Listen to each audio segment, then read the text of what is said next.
នេះបានមកហូបពិសេសទៀតហើយគឺនំបញ្ចុកទឹកប្រហុកបងប្អូនចង់ដឹងថាខ្ញុំធ្វើវាណាចាំទស្សនាសកម្មភាពខ្ញុំធ្វើតគ្នាបងប្អូនជាដំបូងនឹងយកខ្ទឹមសហើយនឹងម្ទេសយកមកលេងវាឡើងឈ្ងុយតិចមកហើយការលេងនេះខ្ញុំដាក់ពេលឆាបន្តិចដើម្បីឲ្យវាទន់ល្អអញ្ចឹងណាពេលដែលយើងបុកទៅវាស្រួលបុកឆាប់ម៉ត់ឆាប់អីអញ្ចឹងណាបន្ទាប់ពីខ្ញុំបុកខ្ទឹមហើយនឹងម្ទេសម៉ត់បានល្អហើយខ្ញុំចាប់ដើមដាក់ស្ករកម្លោយវាឡើងពណ៌ជើងក្រងតិចមកយើងចាប់ដើមដាក់គ្រឿងបុកយើងចូលអញ្ចឹងមានខ្ទឹមសនិងម្ទេសដែលយើងបុកម៉ត់ហ្នឹងដាក់ចូលមកយើងកម្លោយវាឡើងឈ្ងុយតិចមកបាទយើងដាក់ប្រហុកចូលអញ្ចឹងណាដាក់ប្រហុកចូលហើយយើងកូរវាឲ្យចូលសព្វមួយគ្រឿងឲ្យបានល្អអញ្ចឹងទៅដាក់ទឹកបន្តិចដើម្បីរំងាស់វាអញ្ចឹងណាបន្ទាប់ពីខ្ញុំចាក់ទឹករំងាស់វាចោលបន្តិចទៅខ្ញុំចាប់ដើមដាក់អំពិលទុំចូលមកជាការស្រែបងប្អូនខ្ញុំដាក់តាមតម្រូវការខ្ញុំអញ្ចឹងណាជូររៀងផ្អែមតិចមកគឺឆ្ងាញ់បងប្អូនហើយទឹកហ្នឹងកុំឲ្យខាប់ពេកកុំឲ្យរាវពេកអញ្ចឹងណាមកល្មមទៅយើងសូបជាមួយនំចុកដឹងថាឆ្ងាញ់ហើយខ្ញុំក៏ប្រពងសាច់ជ្រូកបន្ថែមដើម្បីហូបមួយនំចុកអញ្ចឹងណាយើងសួរបងប្អូនអ្នកគ្នាថ្ងៃនេះគឺបាននំហូបពិសេសទៀតហើយគឺនំចុកទឹកប្រហុកបងប្អូនហើយនេះគឺជានំចុកបាញ់បងប្អូន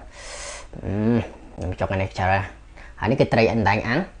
ហើយនេះគឺសាច់ជ្រូកបំពងហើយមានបន្លែតសក់មានសាឡាត់មានជីអញ្ចឹងទៅថ្ងៃនេះមានជីជ្រក់ដែរដោយសារតែខ្ញុំទៅហាងអាស៊ីអញ្ចឹងវាមានតែដៃលក់ក៏មានជីលក់ដែរអញ្ចឹងក៏ទិញយកមកអញ្ចឹងណាហើយនេះគឺតួឯករបស់យើងបងទឹកប្រហុករៀងអូយនិយាយថាជាតិណាស់បងហើយ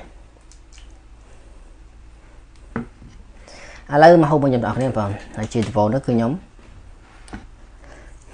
ដាក់នំបញ្ចុកទីសិនចុកចូលមកចុកចូលមកយើងបេះជីបន្តិចទៅ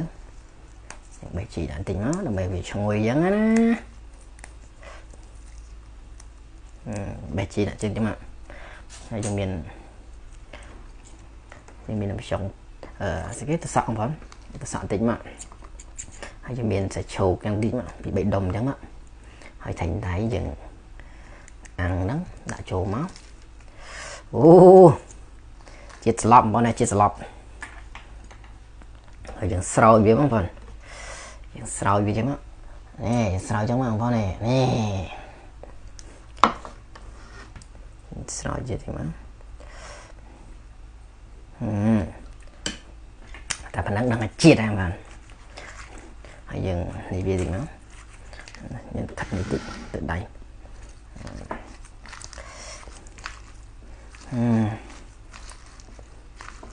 ជាតិស្លាប់បងជាតិស្លាប់បង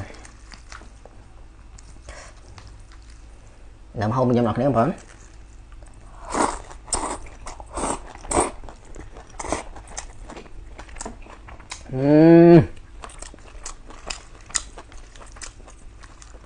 ហ្នឹងហើយ